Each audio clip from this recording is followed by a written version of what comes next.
Olha, como nós estamos em período de férias aqui no Lance na TV, mas claro, nós precisamos trazer um conteúdo bacana, né? Que fala das coisas do agro e tudo mais. Então, hoje nós teremos um Pecuária e Prosa diferenciado. Quer saber? Então faz o seguinte, roda a vinheta.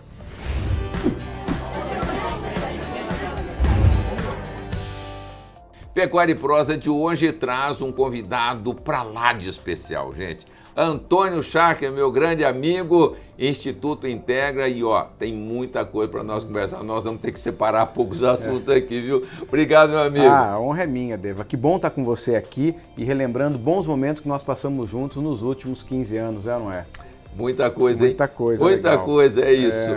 Ô, Scharcher, mas olha, de tudo isso que você tem apresentado, o Instituto tem desenvolvido e tal, tem assuntos que eu considero de muita relevância dentro de uma propriedade, que é essa administração pessoal. Perfeito. Como motivar os nossos colaboradores. Ótimo. Podemos começar Com certeza. por esse assunto?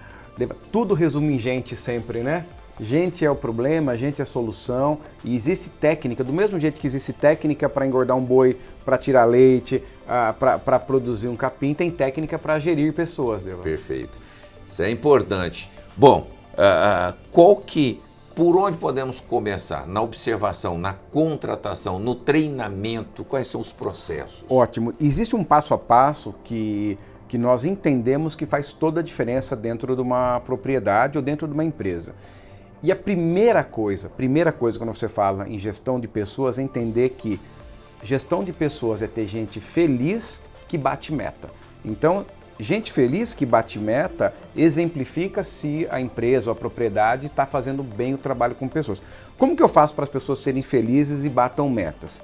Primeira coisa é lembrar que toda propriedade tem uma personalidade. Perfeito. E como você chega em propriedade, tem propriedade mais limpa, mais organizada, onde as pessoas estão de uniforme, onde faz as anotações, onde você percebe que tem o que a gente chama de bons valores.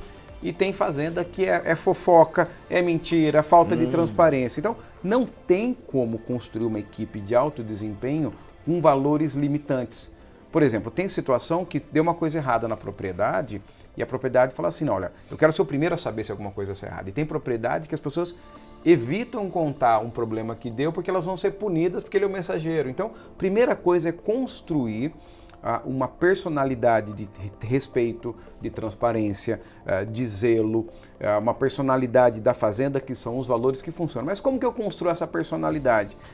É relativamente simples. Não adianta fazer a plaquinha que a gente brinca, a plaquinha do Sebrae. Você vai pôr aquela plaquinha de respeito. O que é respeito? Respeito é não gritar, respeito é falar a verdade, respeito é sempre ter um relacionamento num nível equilibrado. Depois que eu tenho bons valores, aí começa o passo 2, que é ter visão. O que indica que nós estamos indo bem? Porque dali saem as metas. E aí, então, as pessoas sabem para onde elas estão indo e o que elas vão ganhar quando chegar lá. Então, também você precisa ter isso. E aí, dentro disso tudo, eu preciso criar um ambiente que as pessoas tenham autonomia. Vou fazer uma pergunta para você, Deus. Você ficaria numa empresa muito tempo onde a tua opinião não vale? De jeito nenhum. Então, assim, por que seria diferente numa propriedade? Bons profissionais precisam ter uma determinada autonomia. E a pergunta mais importante do líder é qual é a tua opinião? Além da autonomia, que ela é construída, é claro, não é chegar lá e largar, mas você constrói uma autonomia, vai dando liberdade, você trabalha um componente chamado domínio. As pessoas precisam perceber que cada dia elas estão melhores. Né? Certo. Se eu perguntar, Devo, daqui 5 anos você quer estar igual você está hoje? Não, de maneira eu quero evoluir. Eu quero evoluir. Então, ter um programa de evolução contínua, financeira, de conhecimento, de condição de vida é fundamental, que eu chamo de domínio. E por último, nessa estrutura, as pessoas devem trabalhar por algo além do dinheiro. Além do dinheiro. O dinheiro é importantíssimo. É uma consequência, É uma consequência de fazer bem feito. Então, para quem a empresa vai gerar valor? Então, aquele projeto tem que ser um projeto que inspira as pessoas que estão aqui. Eu tenho certeza, como você aqui, o projeto te inspira. Nós vamos fazer, então, tem que ter um projeto inspirador. E tudo isso só funciona quando tem uma liderança que lidera. Como eu falo liderança que lidera, o camarada ser dono não significa que ele é líder, que é completamente diferente. Ser líder é mostrar o caminho e criar as condições para ser percorrido. Ser líder é bater meta através da equipe. Ser líder que tem uma frase que eu gosto muito, é pôr coragem na alma das pessoas. Perfeito. Então, o líder é aquele que viabiliza que as pessoas consigam fazer as coisas. Então, é um pouco diferente de tudo isso. Então, não é só pressionar. A pressão é importante, só que a forma de fazer a pressão. Eu tenho certeza, se a gente combinar alguma coisa entre nós, uma ligação para perguntar se estamos no prazo já é uma pressão suficiente para as coisas andarem. Exercer pressão não é ser mal educado, não é gritar. Então, existe um ponto chamado pressão positiva. E como que funciona essa gestão de pessoas? Toda semana, que pode ser no sábado de manhã ou na sexta-feira à tarde, esse líder ele precisa entender qual foi a programação da semana e o que foi cumprido, e qual vai ser a programação da próxima semana, e fazer a seguinte pergunta: o que você precisa para cumprir as programações? Então você tem um líder que viabiliza com que as coisas aconteçam. Um clima bom na fazenda, onde ninguém magoa quando as opiniões são diferentes. As pessoas sabem para onde nós estamos indo porque tem meta, tem autonomia, tem o domínio que é saber fazer e trabalha por um projeto que faça sentido. Então, esse processo faz toda a diferença e as pessoas que usam essa metodologia acabam avançando muito. E eu tenho até alguns exemplos legais para contar aí sobre grandes transformações e iniciativas que a pessoa pode fazer. Bom, nós temos um tempo que eu gostaria de ouvir essas informações. Imagina o seguinte, olha, imagina aquela fazenda bagunçada, o trem derramado, sujeira, arame por todo lado, não sei o quê, e aquele trator desmontado no tempo. Tá conseguindo imaginar? Aquele barracão que você chega e aí tem poxa vida, tem resto de construção, tem bola de arame que os caras desmontaram. E assim, tá conseguindo entender esse cenário? Meu Deus! Esse cenário. E aí, poxa vida, esse é um ambiente que ninguém quer. Só que aquela fazenda colocou que zelo era um valor dela. Aqui nós temos que ser uma fazenda que a gente chega aqui e tenha zelo. Então ela colocou, olha, qual a maior evidência que a gente tem esse valor que é o zelo? A fazenda é ser organizada. Porque talvez a organização para você pode ser diferente para mim. De repente o trem está meio bagunçado e eu estou satisfeito. Não está tão bagunçado assim, mas você já está em outro nível. Então, nós fizemos o quê? Nós fizemos um prêmio do antes e depois. E aí a gente foi incentivando. Primeiro fez o dia da grande limpeza, e aí depois fez o prêmio do antes e depois. O que é o antes e depois? A pessoa tirava foto daquele trem bagunçado, depois tirava foto do organizado. E os melhores antes e depois começaram a ganhar prêmio, camiseta, fivela do prêmio do antes e depois. E cada mês você tem um guardião do zelo. Esse mês é o Antônio, esse mês é o Deva. E aí a fazenda saiu daquela situação bagunçada porque esse assunto voltou. Então tem a campanha da grande limpeza, tem o antes e depois. E aí aquela propriedade que era suja, bagunçada, hoje ela é exemplo de limpeza, porque tem o símbolo. A pessoa tem orgulho, sabe quando a pessoa te leva na oficina e fala assim, olha a minha oficina. Perfeito. Brilhando. É isso que é o exemplo. Belíssimo exemplo. Isso é uma coisa comum de acontecer, né, Deva? Outra coisa, precisa dar o exemplo em tudo. Em tudo. Se você grita com as pessoas, você, com certeza, a resposta será em gritos também. Será em grito. O exemplo é de cima para baixo, né? É isso. Não é assim que educa filho? Exatamente, é assim que funciona.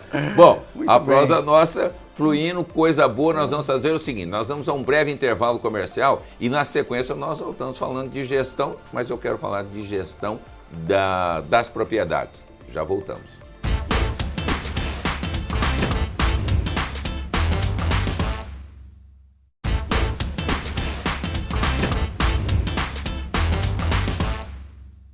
Estamos de volta com o nosso Pecuária e Prosa, recebendo aqui o Antônio Chacre, do Instituto Integra. Bom, falamos de gestão de pessoas no primeiro bloco, agora podemos falar de gestão da propriedade.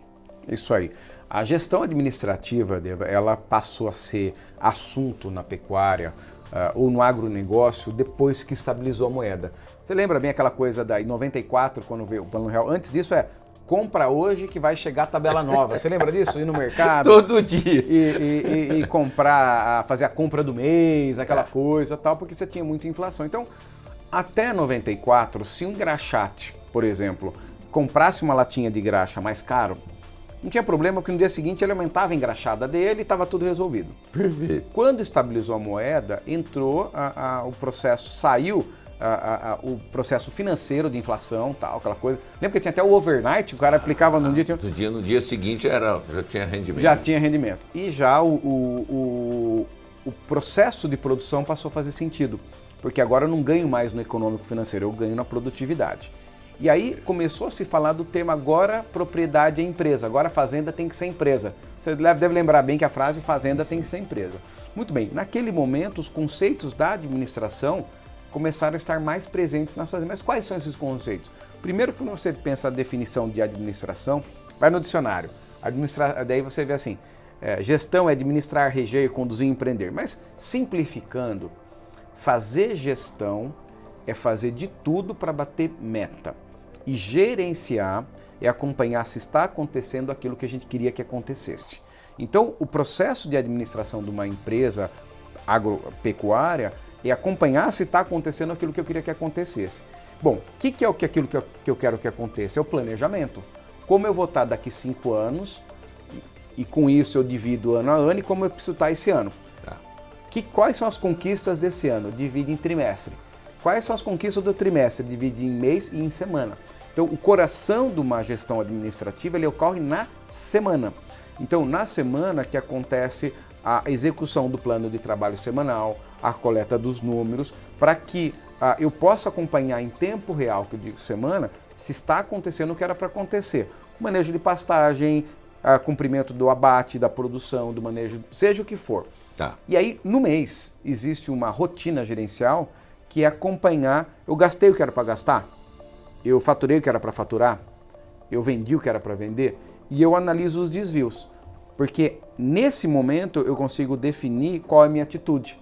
Quer dizer, era para eu vender 100, eu vendi 80, eu estou 20 atrás. O que eu vou fazer para o mês que vem vender 120? Era para gastar 10, eu gastei 12. Opa, preciso gastar agora menos. Então esse é um processo de gestão, é analisar número e tomar decisão. E eu posso definir que muita gente confunde medir com gerenciar. Medir é anotar o que aconteceu. Perfeito. Vamos dar um exemplo. Morreu 2 bezerros, medir. Ok. Monitorar é comparar o que era para acontecer e o que aconteceu. Era para morrer 1, morreu 2. Porque minha meta era morrer 1. Então, e gerenciar é tomar uma decisão com isso. Então, analisar número e tomar decisão é fazer gestão. E todo mês eu preciso analisar os números e toda semana eu preciso ter a programação semanal. Bom, isso é importante porque não adianta simplesmente fazer a anotação e não resolver o problema. Exatamente. Porque você fez a anotação, você anotou que tem um problema. Exatamente. Você está tendo mortandade. Exatamente. Porque o número, ele serve sempre para tomar decisão, não para tomar tempo. Porque de que vale um número, eu não faço nada com ele? Então, fazer gestão é analisar número e assim tem uma condição de eu tomar decisão. E dentro do processo de gestão, Deva, tem uma técnica, que é uma técnica que é muito legal para as pessoas que estão aqui nos ouvindo hoje, que é uma técnica que transforma, a gente chama de tiro na lua. Ok. Que história é essa de tiro na lua? Assim, toda empresa, e aqui eu falo empresa, mas entenda que é toda empresa agropecuária, que é o nosso ramo de atuação, toda a propriedade rural, ela tem uma série de oportunidades de desenvolvimento. O camarada, por exemplo, ele abate um boi de 3 anos, mas já tem muita propriedade que abate boi de 18 meses. Sim. Ele não vai conseguir sair de 3 anos para 18 meses num piscar de olhos, porque ele precisa evoluir. E aí é onde entra o tiro na lua. O que é o tiro na lua? Poxa vida, eu vou escolher uma parte da minha fazenda, que é até no máximo 5% da área, um pedacinho. Ok. Vou pegar uma parte dos bois que eu tenho, a cabeceira, por exemplo, e vou fazer o tiro na lua, que é o protocolo de adubação de pastagem, de suplementação, de manejo, naquele pouquinho, e vou fazer meu tiro na lua naquele pedacinho que é a minha escola de aprendizado de novas tecnologias. Dali é que parte a evolução. Dali é que parte a evolução. Então, toda fazenda inteligente, ela está testando novas coisas. Por quê? Porque o que me trouxe aqui não é a mesma coisa que vai me levar adiante. Vou dar um exemplo. Uma propriedade tem que entregar pelo menos 5% do que ela vale por ano de lucro líquido. Como a propriedade valoriza todo ano, o que me entregou ano passado já não me serve mais, porque a fazenda está valorizando. Sim. Então eu preciso testar novas hipóteses. Se antes eu tinha 80% de prenhez, eu preciso por 85%. Se antes eu produzia X litros de leite por hectare, agora eu preciso produzir Y. Então eu tenho que estar testando sempre novas hipóteses. Então toda empresa séria, toda fazenda séria, ela cria novas hipóteses. Ela fala, poxa vida, se alguém matar boi de 18 meses, eu quero matar. Se alguém coloca 5 cabeças por hectare, eu quero pôr. Se alguém consegue uma equipe motivada e engajada, eu quero ter. Perfeito. Então você vai testando todas essas hipóteses através do tiro na lua. E é interessante, quando você vai para o tiro na lua, a turma aprende, fica motivada. Lembra que eu falei no outro bloco aqui sobre motivação? Sim. O projeto Tiro na Lua é uma cola de motivação, porque você está fazendo coisa nova, diferente, indo em outras fazendas para ver como eles fizeram. Poxa vida, por que eu vou entorar uma fêmea com 2 anos? Você tem gente entorando com 1. Só que eu não vou entorar todo mundo com 1 ano por dia, mas eu vou pegar as melhores e vou fazer o Tiro na Lua. E aí, gradativamente, eu vou expandindo e quando eu vi, aquela hipótese já está na propriedade como um todo, que é maravilhoso. Agora, Schacker, bom, nós falamos de gestão de pessoas, gestão administrativa. Sim. Como nós podemos implementar isso utilizando o Instituto Integra? Legal. O Instituto tem várias ferramentas. A gente começa assim, quem quiser só ter um livro, ele pode entrar no site do Instituto Integra, que é integra.com, que chama até Universidade Integra, Integra com 2 Cs, comprar um livro. Lá tem cursos e lá você pode contatar a gente para consultorias. Então, desde livro, curso e consultoria, tem para todos os perfis. Tá certo, o importante é fazer algo. Agora, recomendação, quando ainda com poucos colaboradores, com uma quantidade média, grande. Porque muitas vezes fala assim, implementar alguma coisa, mas é pro fulano lá, que é bom, é cheio da grana. Nossa, tal, excelente pergunta, Diego. Excelente pergunta. É impressionante como as pessoas falam, isso é para quem é grande, isso não é para mim. Parece que existe um software de desculpa. O pequeno fala que isso é pro grande, o grande fala que isso é pro pequeno. E, na verdade, o processo de gestão é para propriedades que de 1 funcionário, até menos, de 0 funcionário. O camarada, ele que cuida, e é para todo mundo. O processo de gestão é para todos. Ter meta, bater meta, pensar no futuro é fazer gestão. Então você tem desde a propriedade, a gente acompanha propriedades de 40 hectares, teve propriedade de 450 mil hectares. E esse processo funciona em 40 e funciona em 450 mil. Claro que o jeito muda em alguns aspectos, mas a essência é exatamente a mesma. Só tenho a te agradecer. Mais um aprendizado. Obrigado. Valeu. Pecuária e Prosa vai ficando por aqui. Uma edição especial do Lance na TV.